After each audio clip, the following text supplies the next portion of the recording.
So everyone in network marketing, and I think in some way, shape, or form, they really struggle with how to share their opportunity. Everyone talks about the products.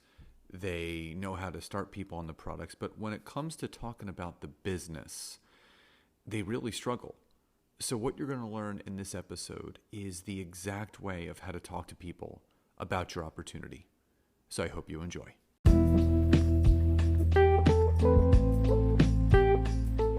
Welcome to the Network Marketing Made Simple podcast.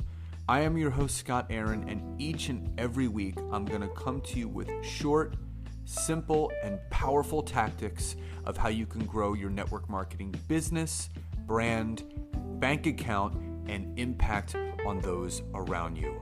And just remember, network marketing is not easy, but it can be made easy with simple steps to create the success that you truly deserve. Welcome to episode 141 of the Network Marketing Made Simple podcast. And if you're a new listener, then welcome.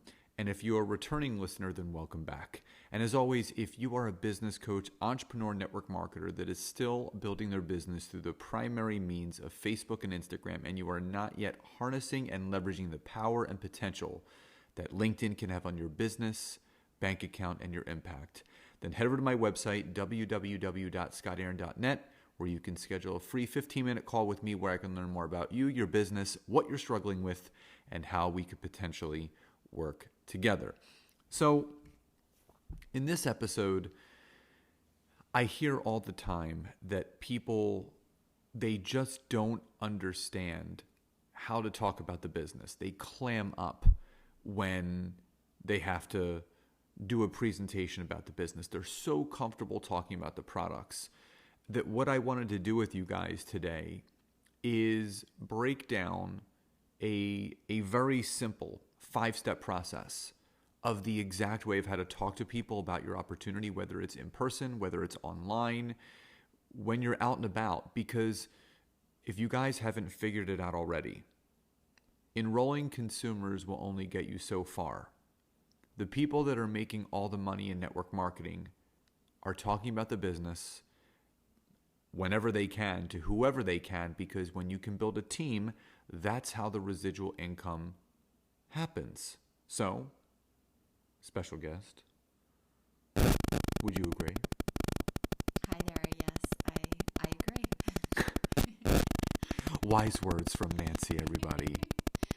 So I'm going to break down this 5-step process, and I want Nancy's intake and opinion on this, because obviously she's heard me on calls. She's done her own coaching herself, and she works with entrepreneurs, and it's really important to learn how to really connect with someone about an opportunity. So the first step 1, is if you're getting someone on the phone, if you're talking to someone in person, get them to talk about themselves. Always make it about their story first, because what that person is going to reveal is a little bit about them, because it's about listening and asking questions. Questions will always lead to answers. If you start talking to someone about yourself and your business, you become the least important person in that conversation. If you make it about that person first and listen to their story, if you're in person, take some mental notes. If you're on a call, take some written notes on their story so you can use those as anchors to share it to your story. So step 1 is their story. So Nancy, how important is it to make it about the other person and not yourself? So the point here that I think is incredibly important is, most people are really afraid to actually get on the phone with someone because they feel like they need to have this script, they need to have all this stuff written down, and they need to prep for the call. However, the rule of thumb and kind of what Scott just went over is you don't have to do anything but really get the other person to talk about themselves. And I recently, actually not very recently, but in the past year, I took a master class on sales, and it was how to sell. Well, one, it was how to sell without selling, and how to really build that rapport and that trust with your future client. And the whole entire first half, of the training was all about getting the other person to talk about themselves. And it was just really funny because one of the examples in the training was people will think that you are the most interesting person in the room at a party if you can just get them to talk about themselves for 20 minutes. Like, how crazy is that, right? You don't even have to open your mouth. You just have to engage with that person and get them going so that they feel like they're important, that they feel like they can share their story and talk about themselves. And they immediately feel, oh my goodness, this person's amazing and I like them and I trust them and they're the best person ever. And it's really funny because it works. And so a lot of people, and I see in network marketing, they get all scared and they get kind of psyched out and they don't want to talk to new people because they feel like they have to have this well-versed script and they've got to be all prepared and everything. But you know what? Take the stress and pressure off yourself and just realize that all you have to do is get the other person talking. It's so true, because what people forget, and this is what I always talk about, is calls to action. You have to ASK to GET. When you ask someone about themselves first, you're going to get information on that person, which is going to allow you to create connecting points between you and that person that you haven't met before that phone call. So everyone thinks prospecting is so icky and uncomfortable. But the people that are succeeding most in network marketing right now are the ones that are talking to the most people. And anything in the beginning is scary. Anything in the beginning is going to feel uncomfortable. But once you get over that feeling of being uncomfortable and fearful of talking to a stranger, you hit the ground running. That wheel's never going to stop turning. You're going to really achieve all those goals. So always make it about their story first. Number 2 is your story. After you've collected your data and your information and you've done your recon on that person and you've written down some bullet points or you've taken some good mental notes if you're talking to them in person, then share your story. Share your story, connect the dots from that person's story to your story, because that's how rapport and trust can be formed, because now that person is listening, and if they're hearing similarities between your story to their story, that wall of resistance, that skepticism or that doubt that person may have, it's going to start to come down because they feel like they're talking to themselves. So when you're a good listener, when you're asking good questions, it's going to make it much easier for you to share your story in a genuine and authentic way and tailor it back to that person's story. So Nancy, being a good listener and then sharing your story back, how important is it for you to bridge that gap between the person that shared their story first and you sharing your story second? Yeah, I think the key words here are just to, share and to listen, right? You want to listen to everything that the person said. So, be that active listener, pick up those key points like Scott said, and relate to their story as much as possible, right? You don't want to just blurt out, okay, yeah, I'm Nancy and I have all these things and I want you to have them. Like, no, what you're doing is you're connecting with that person. So let's say they shared a few things about their job or, maybe some things that they're experiencing. Awesome. Maybe elaborate a little, maybe share some of your own stories, with something similar. I'm a firm believer. I really feel like people can connect on just hundreds of levels. It's not just 1 or 2 or 3 key point things. So just really actively listen and you'll pull things out. Actively listening is a real important thing, because it's hard for people to do, because sometimes people start thinking about the next thing they want to say instead of really paying attention to the conversation, because it makes it flow that much easier. So number 1 is share their story. Number 2 is share your story and bridge that gap. Number 3 is sharing your passion. What are you passionate about and why with your opportunity? But make it about the business. We all know you're passionate about the products, but why are you passionate about this business, about the residual income, about the time freedom, about the monetary freedom, the raise that you gave yourself that you didn't have to ask your 9-to-5 for because you have this side business that's growing, the ability you have to drive your kids to and from school, whatever it is, whatever you're passionate about, and why. People need to hear that. People need to feel your passion. So again, they have something to latch onto, because people are going to get hit in the heart with that. That's what you want. You want people to get out of their heads and into their hearts. So when you share your passion, you're bridging that gap between your story and what you're most passionate about and why. And don't be afraid of the judgment, or if they think if it's a Ponzi or a pyramid. Again, these are just conversations. These are just people.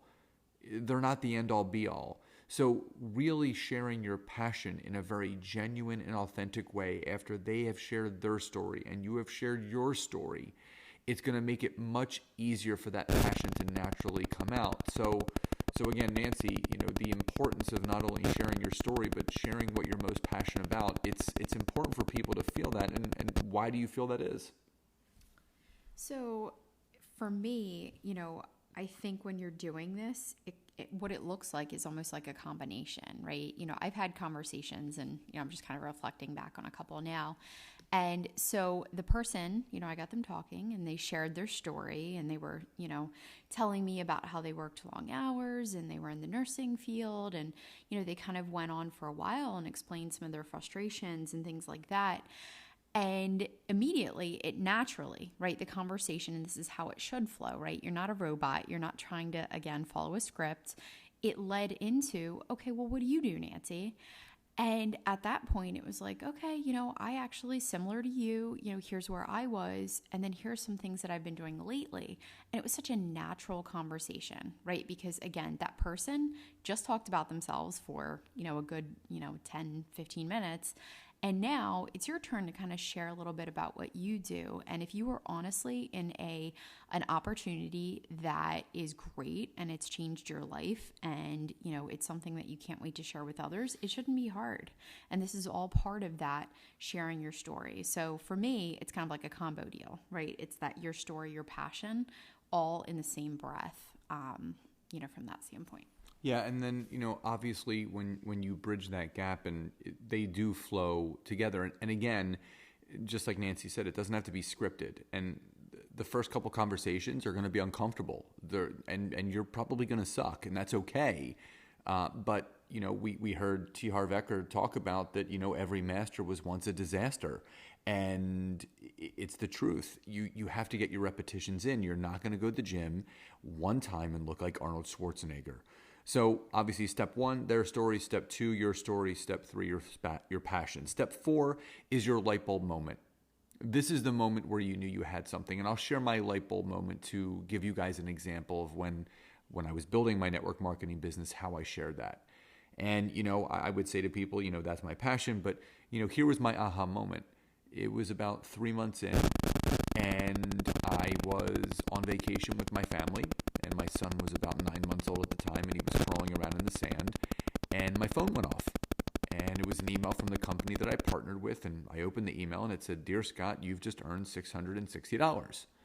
Now, it wasn't the amount of money that made the difference to me. It could have been 60 cents.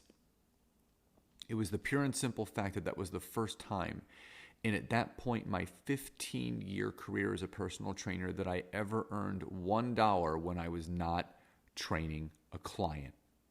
And that's the honest to God truth. That I remember calling my enrolling sponsor and I was crying, and he's like, "What's wrong?" I'm like, "I just got paid." And he said, "I know, we get paid every Monday." And I'm like, "No, you don't understand. I just got paid and I'm on vacation. I've never made money when I'm not training someone." So it was a really big aha moment for me. And again, if I was talking to a personal trainer or a gym owner or a sports nutritionist that is used to trading time for dollars, they would totally resonate with that aha moment and say, "Wow, that would feel great to make money when I'm on vacation."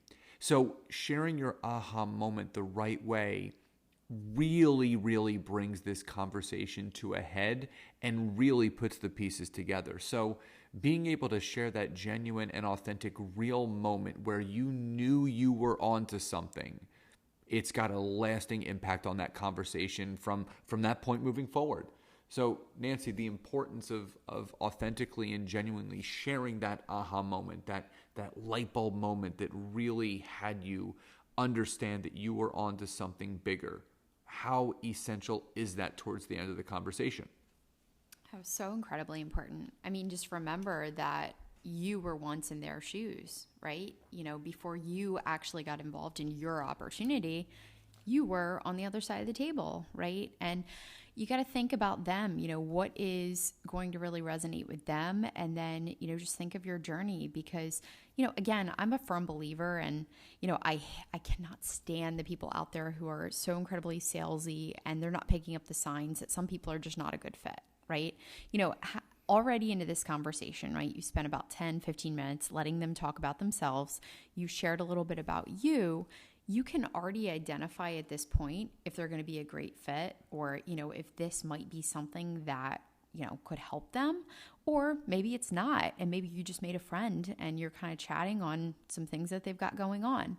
But at this point, I think it's so incredibly important to remember and to reflect on what was it that made you join? What were those things that made this business just a no-brainer, right?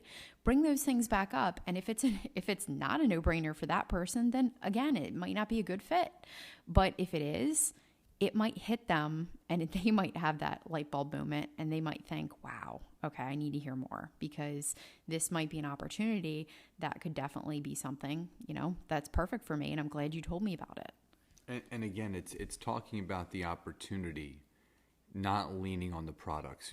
Everyone has some sort of product transformation, but you know, as much as people are in physical strain and disarray, they're in financial disarray and strain right now too, even more so. So really sharing that monetary opportunity is going to start to paint a picture for that person. But you know, just like Nancy said, they're just selling and telling and they're posting and praying. And you got to ask and listen. That's how you bring in the right business partner. That's how you bring the right builder into this. And the way that you wrap this up is after you share your aha moment, you just ask the person, would you like to learn more about this? And that's your final question. And you got a 50-50 shot. They're either going to say yes or they're either going to say no. And again, going back to one of my favorite books, Go for No by Andrea Waltz and Richard Fenton, you have to have a quote unquote no goal. How many no's do you want to hear per week? If you want to hear 15 no's per week, you got to set up at least 15 calls and more because the no is what's going to lead to the yes. So do not get attached to the outcome. So remember, step 1 is their story. Step 2, your story. Step 3, your passion. Step 4, your aha moment. Step 5, would you like to learn more? And again, you're going to have to fill in the holes and gaps of your story, but that is the very simple 5-step process of how to talk to your opportunity with someone else that you've just met, either offline or online, to get them into your business. So, Nancy, any parting words for the audience before we end today? No, I think I'm good. Okay, you know? Great. So she doesn't have anything because sometimes she says no and then she'll start saying something. Well, I want to tell a story. No, I'm just kidding. I'm good. Okay. Well, anyway, Nancy, thank you for joining me today. Thanks for having me. I always like to have another opinion of someone on when I do these solo episodes sometimes. So guys, I really hope you enjoyed this information. And for those that don't know, I have a brand new book that is going to be coming out very, very soon towards the end of this month. It's called the Network Marketing Academy. It's a step-by-step adult picture book that walks you through your mindset, organizational skills, social media, and lead generation. And there is a download in that book where there's a workbook that you can download to go along with the accountability exercises that you can do yourself and also share it with your team as private training. So be on the lookout for that. It's called the Network Marketing Academy. The release date is to be determined, but it's really soon. I will let you guys know when it will happen. But anyway, thank you guys so much for joining today. Please enjoy the rest of your day, and I'll talk to you next time. Bye-bye, everybody.